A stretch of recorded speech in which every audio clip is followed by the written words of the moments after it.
श्री गुरु ग्रंथ साहब अष्टमी अष्ट धातु की काया तामे अकुल महानिधि राया। गुर गम ज्ञान बतावे पेद उल्टा रहे अभंग छेद। नवे नवे द्वार को साधी बहती मनसा राखो बांधी। लोभ मोह सब बिसरी जाऊं जुग जुग जीवूं अमर फल खाऊं।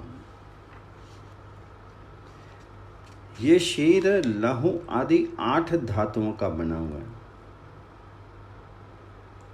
इससे में परमात्मा बस रहा है, जिसका कोई विशेष वंश नहीं है, जो सब गुणों का खजाना है। जिस मनुष्य को पहुँच वाले गुरु का ज्ञान ये रहस्य बतलाता है, वह शारीरिक मोह से हट करके अविनाशी प्रभु में जुड़ा रहता है।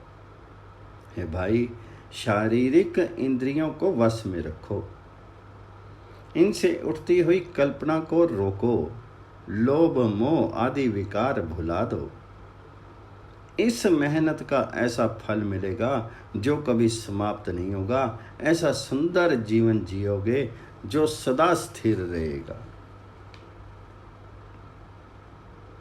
लोभ मोह सब विसरी जाहूं जुग जुग जीवूं अमर फल खाऊं। 10वीं दह दिस होई आनंद छूटे पर मुँह मिले गोविंद। ज्योति स्वरूपी तत् अनूप अमल न मलन छाई नहीं तोप। एकादशी एक दिस दावे तो जोनी संकट बौर न आवे। शीतल निर्मल प्यास शरीरा दूरी बतावत पाया नीरा। इस प्रयास से मन की दुविधा दूर हो जाती, वह परमात्मा मिल जाता है जो निरा नूर ही नूर है, जो सारे जगत का मूल है, जिसके जैसा कोई दूसरा नहीं है, जिसमें विकारों की कोई भी मैल नहीं है। ना उसमें अज्ञानता का अंधेरा है और ना ही तृष्णा आदि विकारों की आग है। ऐसे परमात्मा के साथ मेल होने पर सारे संसार में ही मनुष्य के लिए आनंद ही आनंद पैदा हो जाता है। जब मनुष्य का मन विकारों से हट करके एक परमात्मा की याद में जाता है, तब वह दोबारा जन्म मरण के कष्टों में नहीं आता है। जो परमात्मा कहीं दूर बताया जाता है, वह उसे निकट अपने भीतर ही प्राप्त हो जाता है। इसलिए उसके भीतर ठंडक हो जाती है और उसका आपा पवित्र हो जाता है। शीतल निर्मल प्या शरीरा दूरी बतावत पाया नीरा। बार सी बार उगावे सूर अहिनिस बाजे अनहद तूर। देखा तिहु लोक का पियो अचरजो प्या जियो ते सियो। तेर सी तेरा अगम बखानी अरघ उरघ विची सब पहचानी। नीच ऊंच नहीं मान अमान व्यापिक राम सगल समान। जिस मनुष्य का मन एक प्रभु की याद में जुड़ता है, उसके भीतर मानो 12 सूर्य चढ़ जाते हैं, अर्थात उसके भीतर ज्ञान का प्रकाश हो जाता है। उसके भीतर दिन रात्रि निरंतर बाजे बजते हैं। उसे तीनों भवनों के मालिक प्रभु का दर्शन हो जाता है।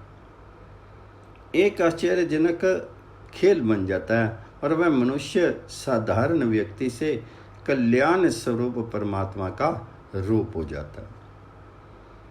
जिस मनुष्य का मन एक परमात्मा में रम जाता है, वह अगम्य परमात्मा की गुण स्तुति करता है।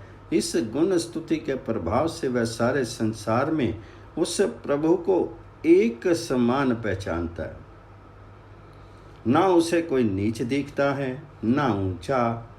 किसी की ओर से आदर होवे अथवा निरादर, उसके लिए एक समान है, क्योंकि उसे सारे जीवों में परमात्मा ही व्यापक दिखता है।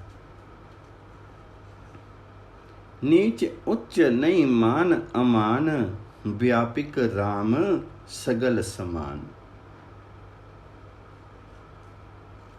चौदिसी 14 लोक मजारी रोम रोम मही बसी मुरारी सत संतोख का तरुं विद्यान कथनी कथिए ब्रह्म ज्ञान पुनियो पूरा चंद आकाश पसरी कला सहज परगास आदि अंति मधि होई रहा थीर सुख सागर में रमी कबीर। है भाई, प्रभु जी सारी सृष्टि में, सारी सृष्टि के एक एक कण में बस रहे हैं। वो मुरारी प्रभु हर जगह हर रोम रोम में बसते हैं। उनकी गुण स्तुति की बातें करो ताकि उनके इस सही स्वरूप की सूझ बने, दूसरों की सेवा करने की, और जो कुछ प्रभु मुरारी ने तुम्हें दिया है उसमें प्रसन्न रहने की सुरती बना। जो परमात्मा सृष्टि के आदि से अंत तक और मध्य समय में अर्थात सदा ही मौजूद है, उस सुखों के समुद्र प्रभु में हे कबीर यदि तू डुबकी लगा करके उसका स्मरण करे तो जैसे पूर्णमासी को आकाश में पूर्ण चांद चढ़ता है तो चांद की समस्त कलाएं प्रकट होती हैं, वैसे ही तेरे भीतर भी सहज अवस्था का प्रकाश होगा। आदि अंत मधि होई रहे थीर सुख सागर मही रमी कबीर।